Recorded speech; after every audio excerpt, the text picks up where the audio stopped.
Hi, Happy New Year. It is the 1st of January 2025 and me and Maya are reading The 7-Year Slip by Ashley Boston. I don't see how this is working because the back, it says that is until one day she finds a strange man standing in her kitchen, a man with kind eyes, a crooked smile, and a recipe with a perfect lemon meringue pie. Is he just like there? Like, does she I'm so confused right now. Mayan read 100 pages of it yesterday because she couldn't wait, and I was thinking I can just easily read it right now. I can pick it up because I was staying up until New Year's and I was so bored. And then for the other 3 books I'm reading this month, that is Divine Rivals, The Do-Over, and I might start the Hunger Games series because I just bought the deluxe edition, so I'm thinking maybe that, or I'll finish a book called Graceling. So yeah. The cover looks so pretty, so I think that it'll be good. And not to judge a book by its cover, but it just looks so nice, and I think my aunt said that she liked it, so maybe I will like it. Hi guys, I just read chapter 17 in the 7-Year Slip. I'm not really relating to it, and that's like a big factor for me when I'm reading books. The main character, she's like 30 years old and works. I'm not either of those two. There's not like a bunch of scenes for like the 2 main characters. So far it's like 40% of the book is the 2 of them, and then like 60% is her with her friends or her at work. Also, it's literary fiction vibe for most of it, not romance. And I don't really like literary fiction that much, but we will see how it turns out.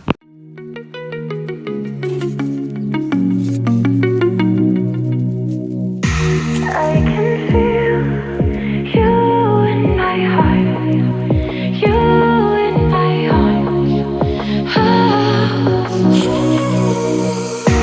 I can feel you in my heart, you in my arms. I'm confused why his name is different right now, so hopefully we find out.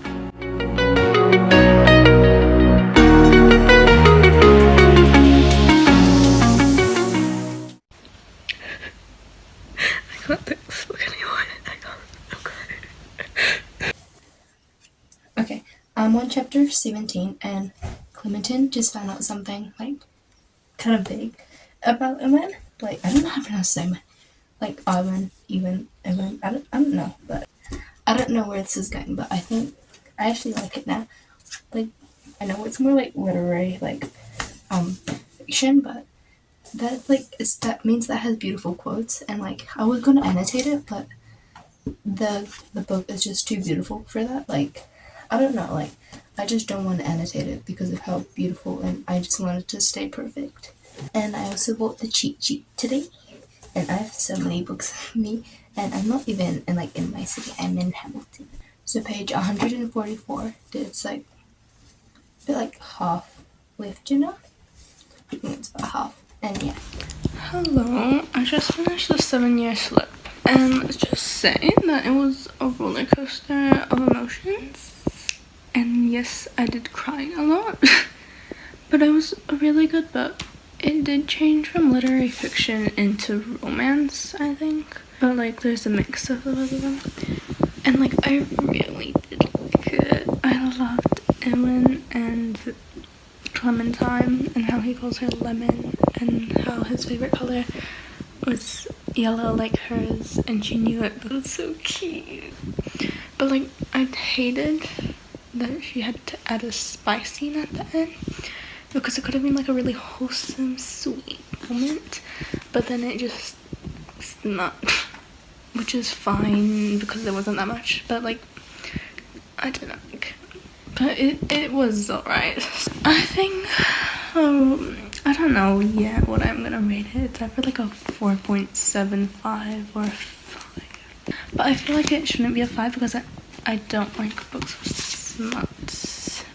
There were parts of it where I wasn't really liking it, but I think overall 4.75. That was my rating of the 7-year slip. Okay, I finished the book yesterday at 11 p.m., but that was so worth it. The ending, it kind of confused me, like the whole time concept thing, but I think this is like a really good book to start off the year. So I did finish the 7-year slip yesterday, really late, but it was okay because it's not a school night, it's the holidays, and I'm deciding which book to read next. I know my aunt's reading that after the full Shadow book. I don't know what the name is, and then I bought her this for just like a gift because I'm such a nice person. But I want to read Divine Rivals because she's reading her own book that we're not reading together right now as well, and I've been really wanting to read this because like I'm a writer too. Like I'm writing my own story, and pretty sure she's also a writer. And I've heard so many good things about this book, and I kind of just like, because this was a literary fiction romance, and then I want to go back. I just want to go back into the fantasy romance again. I'm gonna start this tomorrow, so that like I feel more fresh because today I didn't feel that fresh. And then after that, I'm probably gonna read the cheat sheet and then the do-over, which I'm really excited to read because I've already finished 2 other young adult romances. Okay, I am restoring. I'm reviewing the cheat sheet right now. I rated this book 3.75. It was a little cringe in some bits, but I really liked how they portrayed panic attacks in it.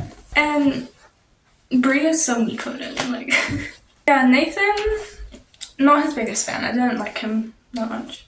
He was alright, but yeah. Okay. I liked how at the end the author added like a Q&A thing, and the prologue was really good, and I liked it. The name of the book referring to the cheat sheet that he did, I loved that. Also, when like Brie came in, and they had the whiteboard on there, and they were like panicking, trying to get her not to see it. Together as a couple, this whole book would have been done if they just told each other how they felt from the beginning. Minus a couple points for that.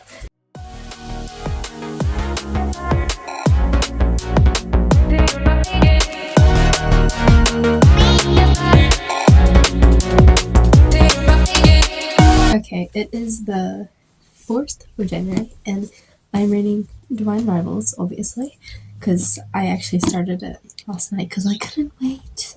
And I'm on page 71, chapter 9, One Piece of Armor, and I love it so far. It's so relatable. Like, they're both writers, and they're like trying to get the spot for the column, and like they just had an argument because he thinks that she doesn't deserve it, and yeah. So basically, her brother's at war, and he's writing, like, he got the assignment to write about the war, and like it's kind of going back into like the myths and like the history of the gods and stuff.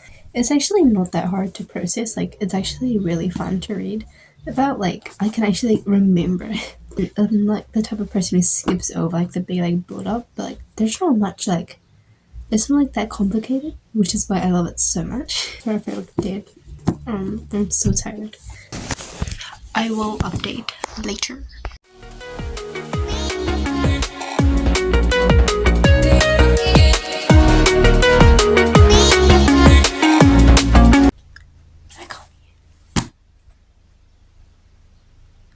What? I just finished. I'm not even gonna like bother doing my makeup. What was that ending?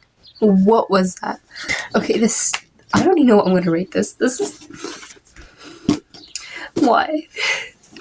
I need the second book like right now, but like I like the second book, it's not like in like the small like normal version, like it's in the bigger one, and I already have my books I'm gonna read next month, and there's like a sneak peek, but I'm too scared to read that now because what if something bad happened to Roman? Like, I genuinely, like, I haven't cried at all this year, which is like, you know, new record, but I'm not gonna.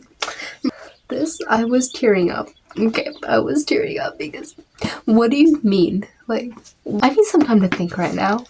I need thinking time.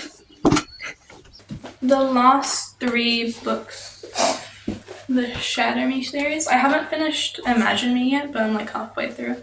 The book series plot is no longer that she has lethal touch and no one can touch her. That's completely gone, mistaken, forgotten.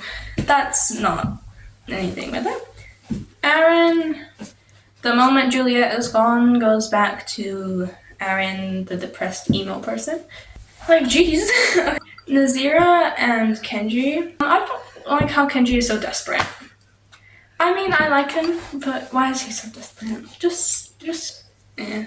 I mean, Nazira's really nice, but if she's gonna have a head cover, make her wear the head cover all the time, because that's not... Like, I understand why she's not wearing it, but still. There were a lot of, like, plot twists in these 3 books that came out of nowhere. They didn't need to happen also. Emmeline was... okay. I feel like these 3 books are a whole different series to the first 3 books. Overall, I think the series is going to be a 4-star series because it is good and I can finish them really fast because I like the writing style. Next is the Summer I Turned Pretty trilogy. I did not like the series. What was that love triangle? I'm sorry, what? Like, I was Team Jeremiah a second and then I was like Team Conrad. But Belly is the problem. Team anti-Belly. I think we would all be better without her. And the death of Susanna was not written well. The second book start completely out of nowhere. The daydreaming. Also, what was that plot of the book? Like, that whole book, this whole second book, could have been like 2-minute read. 3-star series. Finished The Do-Over by Lynn Painter in 2 days. Well, let's just count it as 1. I was reading like past 12 and then I finally went to sleep at 1:30 and then I picked it up in the morning. And this was the cutest thing ever. Lynn Painter never disappoints. Like, her books will always be like over 4 stars at least. Like, I feel like I'm deciding between 4.75 and a 5 for this one. I was just like not feeling it that much in the first like 50 pages, but then like it kind of... I also love the dedication. Wait, hold on. For the lonely, the daydreamers, the ones who find their friends between the pages of books, you matter and your happy ending will come. Sometimes the wait is just longer in real life than in fiction. Also, ignore how bad I looked. I just cleansed my face and I didn't do any makeup. I can't get over his hair.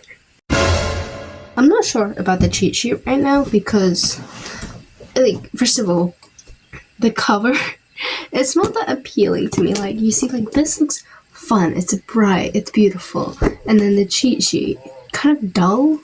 I'm only reading it because my aunt said we should read it, and she got like halfway, but she said that she isn't gonna finish it for now, and then she's gonna pick it up like in a few days. I'll start soon.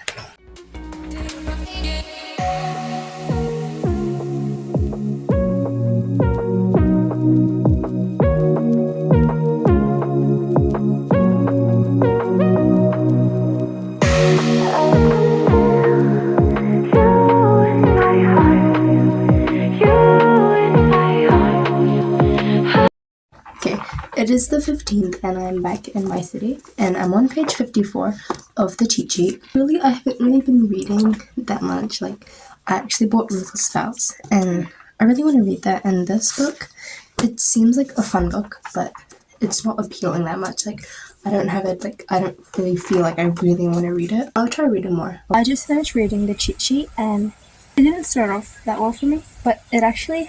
In the last 100 pages, I couldn't stop reading. It was so good. It was just so cute. I was going to give it a 3.5 originally, but now I'm stuck in between 3.75 and 4. Because I didn't like the first 150 pages, but then the rest, like from 150 onwards, it was pretty good, you know. The ending, I think it was a bit rushed, but then again, they were already kind of always liked each other, so it was just kind of surprised me. And then, if I can finish it by the end of the month, because it is the 18th, I will read Ruthless Vows, because I've been kind of putting it off. I read this first, because I'm just kind of scared for Roman and Iris, because the ending really got me there. I don't know what to think about that. I will try to finish it, and I'll start tomorrow.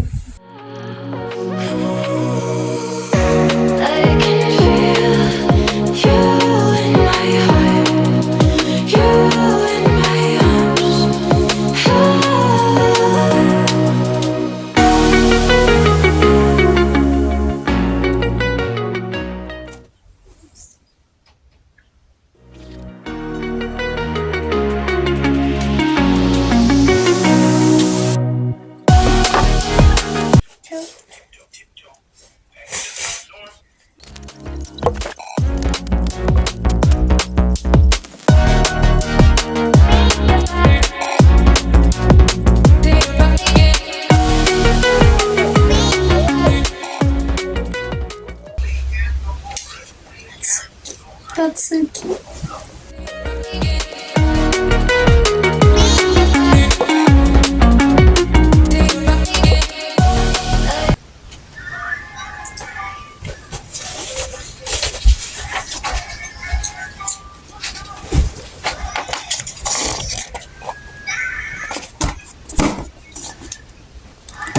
I just I just took off my makeup, but I finished Ruthless Vows a few days ago actually, but I just didn't have I was just too tired to film like my review, but I have like the last 45 minutes saved, and then I just cut it down to 7 because I was like, my storage can't do this right now. 5 stars. Like that was amazing. Like you don't understand. Like that was so good. Like I feel like the first book hit a bit more, but like seeing the characters again, like it just made me so happy. In the ending, there's I can't say who, but 2 characters, like something really sad happened to them. Not Roman and Iris, so don't worry. But yeah, I just I cried. Like there's a tear on the page like from like a letter she gets, and like it was so good. And this is one of my new favorite duologies. Maybe right after Good Girls Get a Murder in my like favorite book thingies, because it goes Six of Crows, Once Upon a Broken Heart, and then A Good Girls Get a Murder. I think that it may be a 4th favorite, but I'm gonna see for the next few days if I think about it a lot, because like I can't stop thinking about them. I want another book. Like I read 4 books and I'm reading my 5th one this month because it's only the 20th of the month. The first one I read by myself without my aunt was Divine Rivals. This was my first 5-star. It was the 2nd book and it was already so good. Iris and Winnow are so cute, and I also relate a lot because of they're both writers. When she quitted the Gazette, like a piece of me just died. If you're a new fantasy reader, this isn't going to be too hard to process because there's not that much history, I guess. Like the world building is good, but it's not too complicated that you can't comprehend it. Put your headphones on because you're going to hear spoilers. I don't have them here. Okay, my aunt just left the room because this is spoilers. The ending. I'm already starting the 2nd book, but like, why did that have to happen to Roman? And like Forrest, I have so many mixed feelings about him because I feel bad for him, but then again, he still could have saved Roman. There was enough time if he just like stopped being annoying and just like got Roman as well. Like that's literally your like, what's his name? Brother-in-law. So their wedding was so cute. That was very much needed because of like what was going to happen, like what they thought was going to happen and did happen. I also wonder if there's like, because Jakra, I think that's how you pronounce it, and what's called again? Inza? I think that's the goddess's name. I wonder if they like had anything, like if they like felt kind of like friends for like a tiny moment before everything happened. Also, Marisol and Keegan are so cute. They're literally so cutesy. I really like the cover is so pretty as well, and I really like the whole like star thingies like on the chapters. Really cute. What the hell? But anyways, yeah, this is one of my favorite books now. It's literally so good. Also, the mythology and stuff isn't that complicated. So next, I read The Do-Over by Lynn Painter. Another 5 stars. Usually I'm kind of picky, but this was a 5 stars. It was just adorable. Like the first Lynn Painter young adult been in the movies was a 5 stars, and then Bidding on You was like 4.5, and this is a 5. I'm just like, okay, you have to go enough with the spoilers. So basically Nick, he's so husbandcore, but I'm not getting over his hair because what is that? Like, Nick, get your hair cut. Like, she just got a whole freaking tattoo. Get a haircut too. I feel so bad for girly hair, but she's so relatable. Like, her thoughts, literally me. And also, there was a part where it's like talking about like her parents, and it's like, because like her parents are divorced, and then like one of her parents wants to move away, and there was a line, like a paragraph that was talking about how she can just go to her grandma's house and her parents wouldn't notice or like care to call. I do that too. So like she's just like so relatable, and has a special place in my heart. The girl.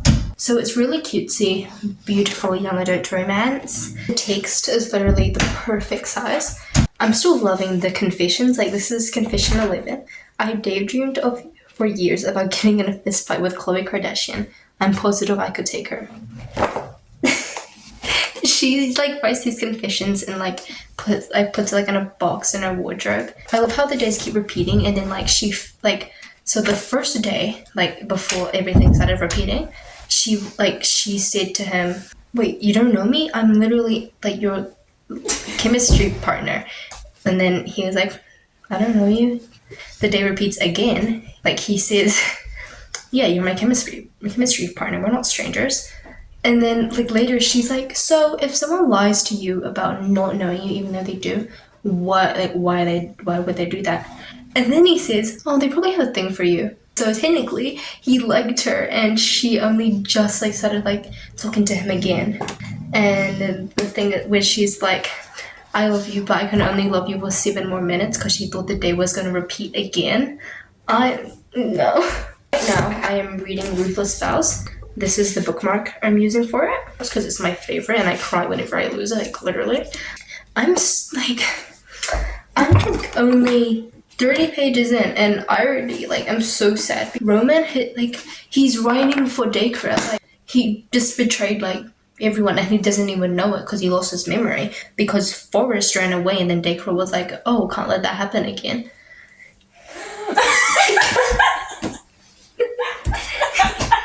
He's writing for the enemy god, and he doesn't even know it's the enemy.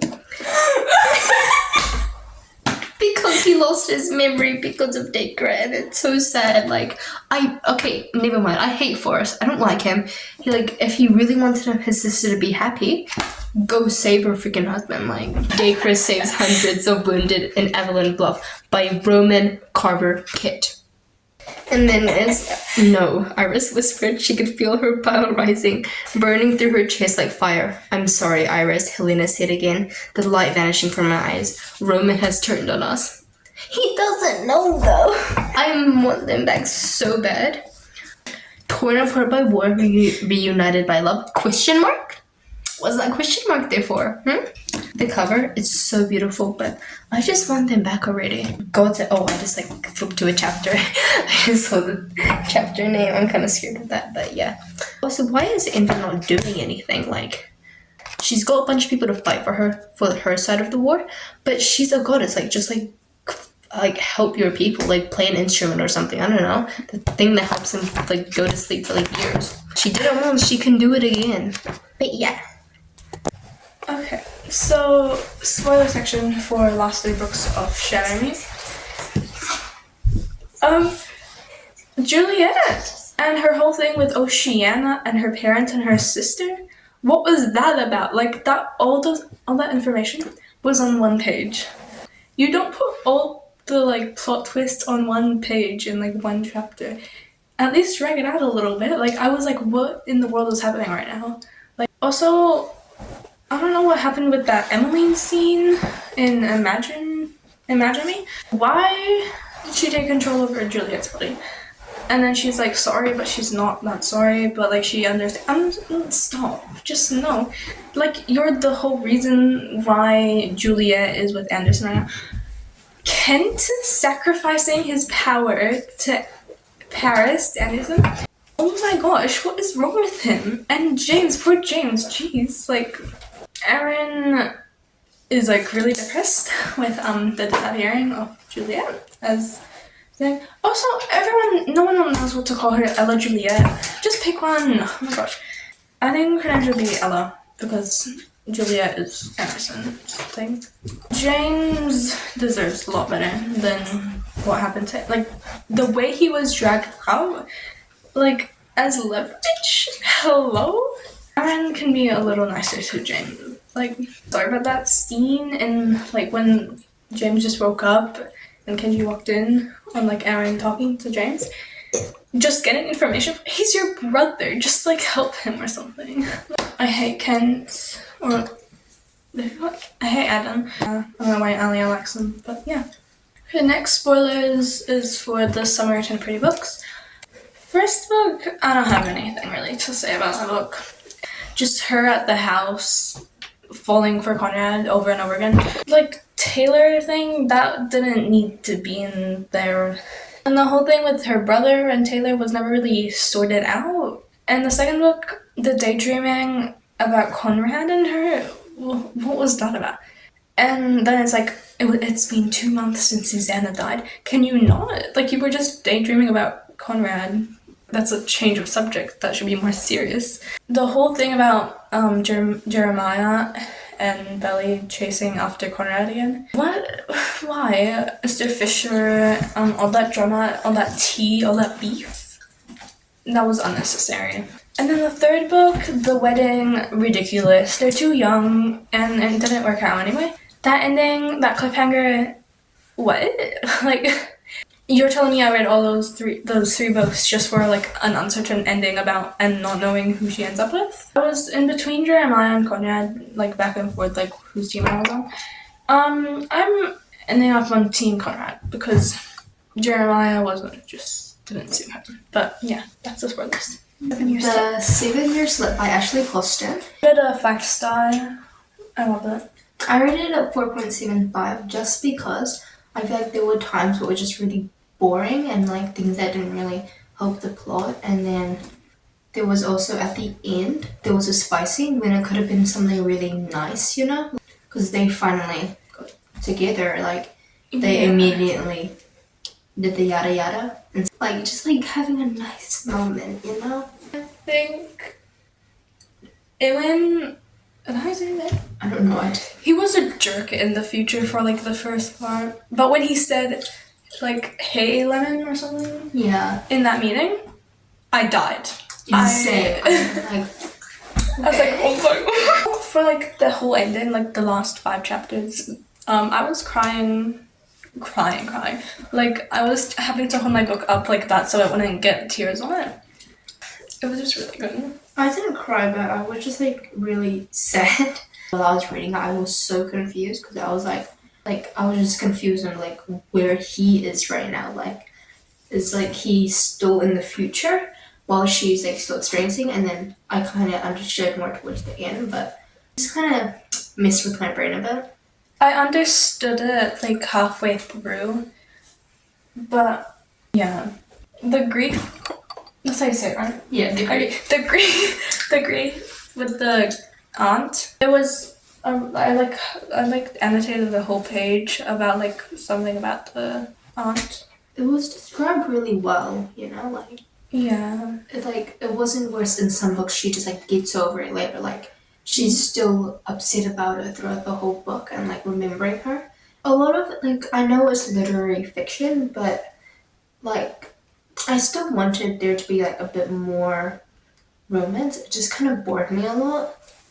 It was still a really good book to start the year. We read it at the same time, even though she started a day earlier, like the last day of 2024. But it was a fast read, even though some parts it was really slow, but I didn't want to get into a slump, so I just like kept reading it because I knew that like it just goes up and down for the speed. I don't think I should read this whole thing, but read like a good paragraph. You took the time to underline everything. Yeah, I missed her every day. I missed her in ways I didn't yet understand, in ways I wouldn't find out for years to come. I missed her with this deep sort of regret, even though there was nothing I could have done. She never wanted anyone to see the monster on her shoulder, so she hid it, and when she finally took the monster's hand, it broke our hearts. That is so sad, but I didn't read that one book. The writing is so good. Like, whenever there's a book like that, the writing is like amazing. Like, it's just so enjoying to read. Like, it just feels so like perfect for a start. Yeah, and it had like so many good quotes. 4.75 and 5. Yeah. The cheat sheet. 3.75. 4. Okay. You can stop. So the book has exactly 300 pages, and the first 150 were so boring for me. Yeah, they were really bad. They were really just boring. Like, nothing really happening except for like small, tiny moments where there's like wait, maybe she likes me. No, she can't like me. Like, be so for real. I get that it's hard to admit to your crush, but like, they were both giving really obvious signs. She was checking him out while he was in the mirror and he saw her, but then like, He's like, no, it couldn't mean anything. like, no, she's just staring at me really lustfully, but like, I mean, like, nah. everyone does that, you know? Yeah. And then even he was thinking that is not the look of his sister. But she can't like me. The whole like the actual cheat sheet, that was really fun. The scene, you know, like the whiteboard and hiding it and then like Yeah, that was like really good. that was fun. I think I would have loved a scene where her sister would have like called him up and was like, hey, my sister likes you, you know? And then he was like, wait, is this like a prank or something? I was like, what? Really, you could have made their relationship come on faster. This book did not need 300 pages. It didn't. It just... Also, I don't really like the cover that much because like it's not that vibrant. It says as seen on TikTok. It's not even... It's not that famous on BookTok, I'm not gonna lie. It's like on some people's shelves, like in the background sometimes, but whenever I'm seeing like those videos where it's like books, like romance books everyone needs to read, it's never there. It's never there. I'm trying to read that book like in front of like other people, like my family also, and I'm trying to show them what book I'm reading, and I'm like, yeah, you don't want to see what that says. It was so slow for the first 150 pages. I love slow burn, but it wasn't done good there. No. It was too like it was just dragged out like a lot. Like they just had to like talk, you know, and like they like, hey, I have little feelings for you. Start off with that. Oh, I have little feelings for you too, I guess. And then like, so that was a joke. I've actually loved you for like 10 years. Like, oh wait, me too, girl. Like what? You know, like you could just do that. I didn't like this thing where like where he had girlfriends and then they would be like, it's me or her. Like, I get you want to prove that he likes her more than like, and he would choose her over everyone else, but just don't. But then, because like you actually that he's still hurting those girls. He's just getting random girlfriends, even though he knows he's not in love with them. He's in love with her. So it's just kind of unfair to those people. I think that the whole thing with his parents wasn't written well. Like, it was like, yeah, he has trauma. Here you go. Yeah, like, I don't have a good relationship with my mother, but it wasn't written how it actually feels that well. And that is it. If there's any really good books like that you've seen that you actually like according to what you've seen our taste is, please comment me because we need really good books that we'll actually like. So yeah, thank you. Bye.